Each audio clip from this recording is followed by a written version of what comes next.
So we're going to have a conversation. I'm going to set up a little bit, and then I'm just going to ask a few questions. But I want to ground us a little bit because this topic I sort of had the headline of in the company of giants. And when we think about in company of giants, we've talked about that, and we've talked about the natural forces, the glaciers that have shaped the valleys that we're in, the forces that are gravitational and sometimes out of our control. And how do we lean in? And how do we know when we lean out? But how do we move forward together?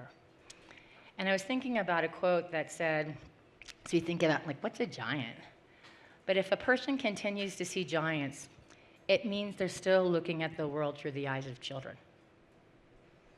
And we've talked a lot about what's hard, but even we think about Unstoppable and that toddler, and my friend Chidi, who I just keep thinking about, her two little ones, but that a toddler has no abandon just when they're starting to walk and they just zoom across the room, as well as the conviction that you all hold in your hearts. And that's what binds us and tethers us together as family. And so, what we just experienced here was not a performance.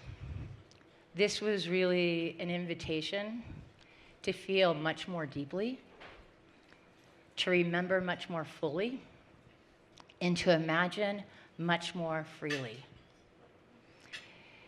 And Nao, you and Tina gave us a soundscape to add to the landscape, as well as to the dialogue and the strategy sessions. And we thank you for that. Because when we listen to music, it lets us awaken our full selves. It allows us to hold joy and grief in the same breath. And it helps us to remember both what we've lost, what we've given, but also what's yet to be built. What's our shared house of tomorrow? And so music crosses boundaries, it carries memories, it reminds us of who we are, it keeps us tethered together through the conflict, the clarity, and the collective action. And it connects to science. And, it confirms, when we think about science, confirms what we know in our bones, when we think about different forms of wisdom. Because when we sing together, we regulate our breathing, our nervous system's calm, our stress reduces, and it unlocks oxytocin, which is a hormone that actually fosters connection. And so when we sing together, we remember that we are tethered together. And so we've had the conversations even from last night, I think it was, how far we've gone, that we are like-hearted, but differently minded, and that is our strength. And when we're not doing that here at home in our country, let us think how much we have to learn, how much more is ahead. And if someone isn't offering that vision or the path forward, let us together explore and dream with huge vigor and rigor to fill that void. Because no one's coming to do it for us, but who else is better to do it than all of you? So for this conversation, these are three literally global giants. They're also personal giants. And we got to see Nao's magic on stage as a composer, as a musician, as a man who cracks the heart open and makes a soundscape. But he's also a leader who is bridging and building communities and changing the way arts and culture and communities being built around the world, and also throughout from Joburg and also Cape Town. We have Mia Birdsong, who is an author, a futurist, a huge dreamer, and a rejection of anything that is going to put anybody, and certainly her, in any box. Mia is thinking about what are daily practices, and also a really bold vision that isn't about policy or legislation. It is really about love and liberation. So Mia, great to have you.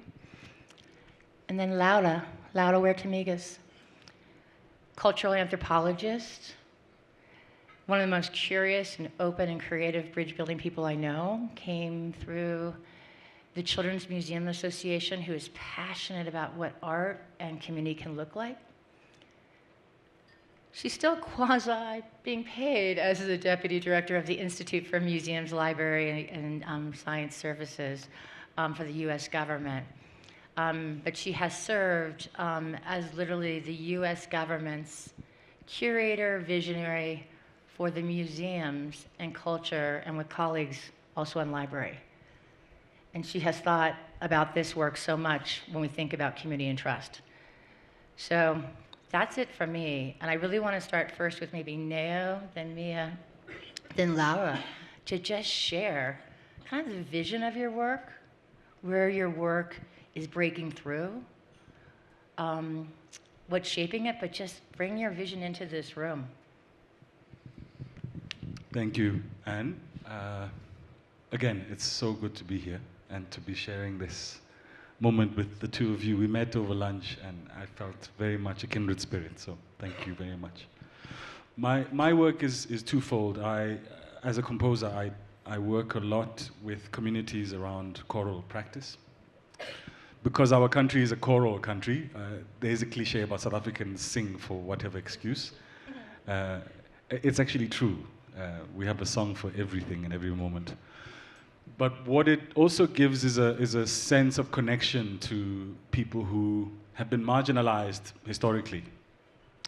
And it's a way that people are able to share their pains, their joys, their hopes.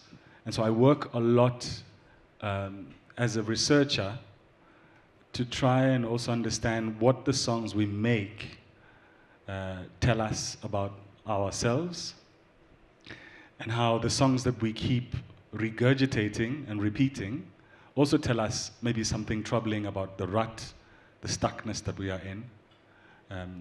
I was saying earlier, I work from the premise of crisis. South Africa is generally always a country in crisis. Some of us half jokingly call South Africa a movie. All kinds of things are happening all the time that one could never invent. The scripts being written in real life are just unimaginable. I note a few knowing nods and laughs because I've been hearing similar things with some of the fellows while we've been here. And the other part of my work is leading an entity called the Center for the Less Good Idea in Johannesburg. It's a center of multidisciplinary experimental arts in a country and a city that isn't used to having very extreme avant-gardism practiced. People will say, we don't have the money for that kind of stuff. Yeah, it's considered elitist and it's considered a luxury. And in fact, we do it in a part of Johannesburg that some consider derelict, abandoned, some even call it post-apocalyptic. And we do it to bring light to the fact that people still continue to live in these communities. And not only that, they flourish in their own terms by making art, by making connections, by bringing up families under duress, granted. But often their survival strategy is premised on depending on one another. The trust between neighbors, the trust between relatives and family. All of these things are things that I've been hearing reflected, particularly in the seminar this morning and at various points around the coffee station, and also chatting to the two of you over lunch with Anne. So my work is about these connection points. And then when I sit as a composer with pen and paper and I write out what I think is an interesting story to tell, I'm doing it through these lenses and trying to fuse them and trying to understand what it is we want as a next step. I said to you earlier today, the purpose for me is also trying to avoid giving out a grand narrative. The time for that is no longer, we feel. The stories are about how do we help each other move from today into tomorrow with dignity, with care and compassion. And then we improvise tomorrow what becomes the question for the following day. So I'll pause it there. So much of that resonates with my work.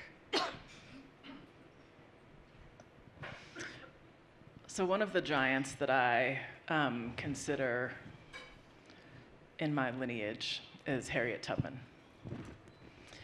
And years before the end of chattel slavery in the United States, she said, "My people are free." And despite the conditions that she existed in, she was proclaiming this for herself and her people. She believed it. She spoke it in the present tense. She embodied it. She traveled to the South and rejected the idea that the laws of men would determine her experience of freedom. And she achieved it. She brought dozens and dozens of people from the South north, and she led rebellions against the Confederacy. She bent her reality toward the future that we're still trying to achieve.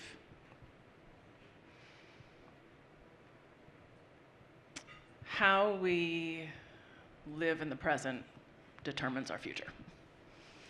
And our practices, how we relate to each other, the stories we tell, the way in which we make meaning are the culture that we have. And culture is a practice. Culture is a living thing that we do with each other all the time. So in the work that I do, we think about what culture are we practicing and what future are we enabling?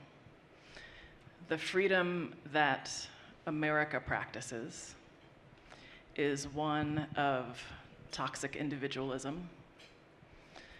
It holds up the lie of independence. And it is a freedom that is kind of like a prize that a few of us can win at the expense of everyone else. And I'm not interested in that. And it is a barrier to the just, generous, caring world that we want to create. It stands in the way constantly. It is the soil in which we are constantly planting efforts that ultimately die because it's toxic soil. And we can remediate that soil by practicing a different kind of freedom. We call it interconnected freedom, which frankly I don't like from a branding perspective, but that's what we got right now. And it's one that not only recognizes but deeply embraces our inherent interdependence. It's one that takes seriously what Fannie Lou Hamer said when she said, "Nobody's free,"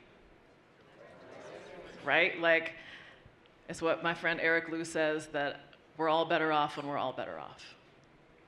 And that is a freedom that we know in our bones. It is a freedom that connects to what it fundamentally means to be a person, because all life is interdependent and humans are particularly interdependent.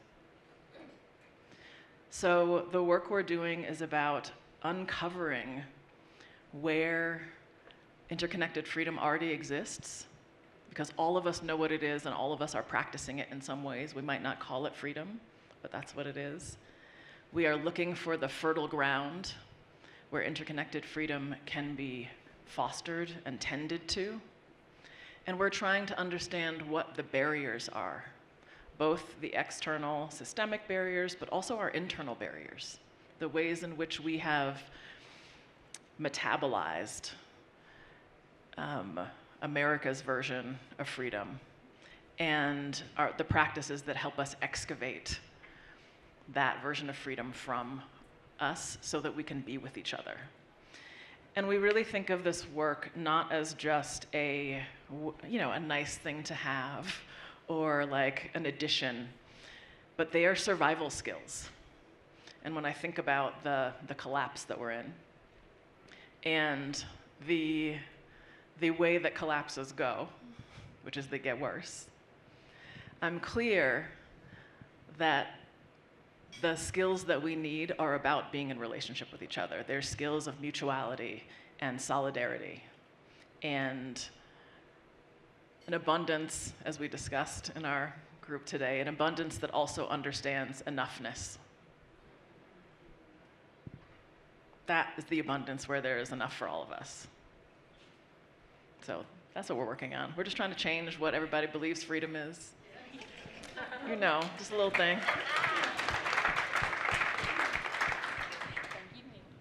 I joked with people that I was just going to say, yeah. It's like going to be late, last. Thank you. I think I want to lean into the honor that I had of being able to steward our collective investment. You know, as a federal funder, this was our money that we were investing at the Institute of Museum and Library Services and in the nation's cultural spaces. And one of the things that was so boring but so critical that was part of my work there was actually being able to articulate and illustrate the great investment and care and love that this nation has for community and its own stories and all of those stories. And so was able to lead the first ever research effort to really, it sounds boring, do a count of the nation's museums that are open to the public. We had them for public libraries. We have over 17,000 public library branches and almost 20,000 museums. More than 80% of the nation's museum-like cultural institutions are 501c3s. They're not government funded. So what that means is that they're community driven. And so we invest every day in those relationship spaces. And it's a thing we take for granted even when we don't use them. And so as we think about why is it important to experience, Neo, what you brought us, and think about relationship, it always happens in place, whether we're in place by ourselves or with others, or I know Shepard Fairey was just here doing a mural in our public spaces and public art. We're creating the stories of ourselves that help us belong and also memorialize the way in which we survive not belonging. And so as for me, that's so critical in this equity work because it's so human. And we create houses to hold our feelings and emotions, and we do culture every moment as humans. That's part of who we are as beings and mammals. And Mia and I were talking about Maslow's hierarchy and our feelings about that. And there's this notion that Stolen and garbage. that art and culture are enrichment. And you cannot tell me from what we heard today that art and creativity is not a core survival skill. And so I invite us to think about that it's not just enjoyment, but it's what allows us to touch that when times are the toughest and how it creates connection and relationship. So that's the exciting part and the honor of what we were doing with our investment. That was our investment together as a nation. When we were talking at lunch, like one of the things I thought about afterward was also just that in what you were saying, Laura, and what you do in your work is also this way in which like culture determines what we think is possible. Totally. Right? And what we think our constraints are. And there's this responsibility that we have to practice a culture that that expands our imaginations, right? And kind of reclaims our attention and our ability to imagine possible futures that are well beyond the limitations of our current conditions. Kind of going a theme about like what's above the water and what's below the surface. And Laura, when you said, arts and culture is a critical skill to our survival, arts and culture is sort of tethered to our survival. And there's so much each of you could share, but the work you did, not just like as the investor, but you during the pandemic or any other part you want to say from past or forward for each of you, how in some of your work, some examples or practices where you've used arts and culture to build trust, new civic muscle, humanity? Thank you. And I will say that maybe the only claim I can make is as an enabler in many ways. There are thousands of colleagues who were doing the work. But during the pandemic was really critical when we think about, is it a concert? Is it the things that creative types tend to want to do, or how leaders want to use art and culture as a bit of a pacifier? And what was incredible was when you asked our leaders, and I'm looking right here at Helona Norton Westbrook. You should stand up. Who was an IMLS board member along with Depeche, and leader of a museum who looked around at what their community needed, and sometimes it was just their building. Sometimes it was a beautiful building with beautiful things that people just needed to come to because the places they were stuck were horrible and scary and stressful. And we saw mental health services being delivered in libraries and museums and parks and places that were smart, where parents could come and get vaccines in a children's museum that had places for kids to play and to destigmatize that, and how we're seeing those relationships continue past crisis, because that crisis opened up possibilities of we don't have to do this alone, and our partnership is better, and we are real beings in space that need connection. So one of the practices that I have done many times with a group of Black women is a public grieving practice. So of the multiple, we've done all these public altars when a Black woman is murdered by the police. So we do a public altar, we bring whatever feels resonant, we set it up in a place that people can visit. And one of the last ones we did, there's the altar setting up and kind of that creation, and then we kind of do a circle where people are allowed to just say what they need to say. And I saw all this tension in people's bodies. So at the end of the circle, I just said, if anybody wants a hug, I got you.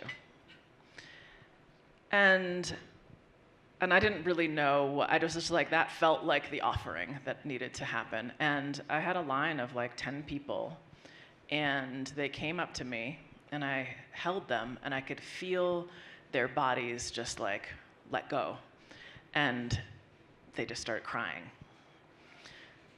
And afterward, I was just we need to do this all the time. All of you we're all holding this unprocessed grief and trauma. And to have each other be able to be a literal place of holding for us so that we can sink into someone else's arms and just let go was profound.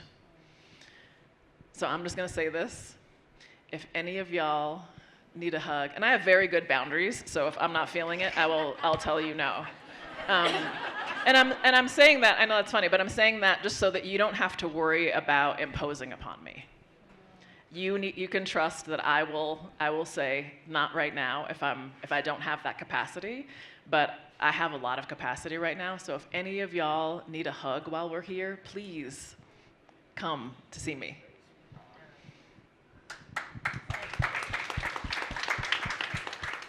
And I know we're going to be getting ready to wrap up. And Naya, I really want you to take the time to share what you want to share from your work in terms of the practices in this piece, because it is such a gift, the travel you have made to come and get a hug from Mia. I'll call on you. Well, let me start by what happened today. I participated in an experiment here today with some of you gathered here. There you are. Of building trust among strangers. So we signed up to a group. Not many people knew each other, I don't think, about singing, the act of singing with strangers and what that does. Some people in the group said they're not very comfortable as singers. They don't feel particularly aligned to the identifier singer. And some said, in fact, I am very much a singer, and they expressed a tradition they belong to. But ultimately, singing, I think, is one of those acts that we have as humans which commit us to just stepping in. It's a very low threshold act to some degree, because you come as you are.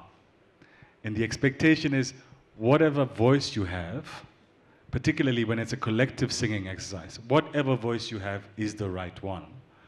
And I started off by saying singing in choir has a lot more to do with listening than actually making a sound.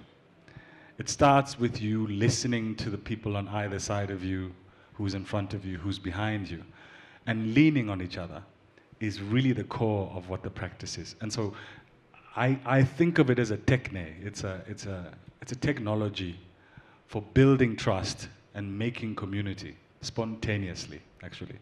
And so I use this practice quite a lot.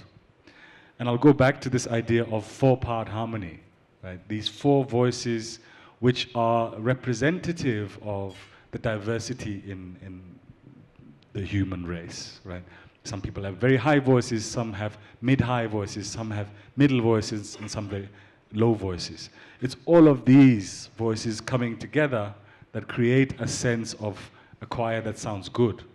And I didn't tell all of you who are participating today, but I've run a project continuously over a number of years. I've started many, many choirs over the last 2 decades.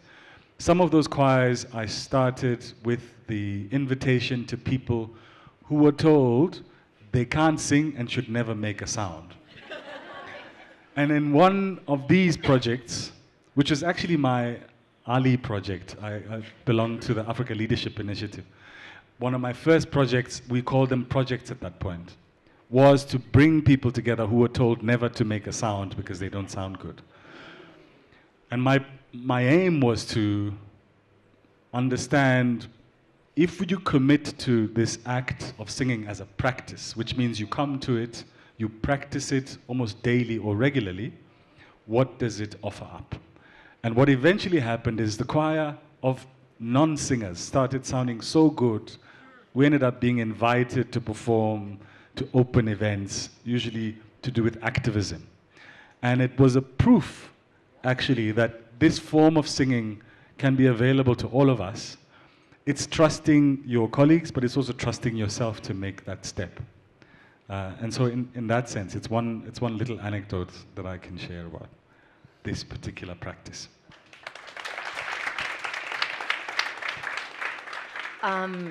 So beautiful. Looking forward to some more singing and song making coming forward. And want to give time for people to have informal time together, but one of the things that's been on the Ascend journey, I think you'll probably recognize this, sort of, we've talked a lot about the greatest distance between two people can be a story.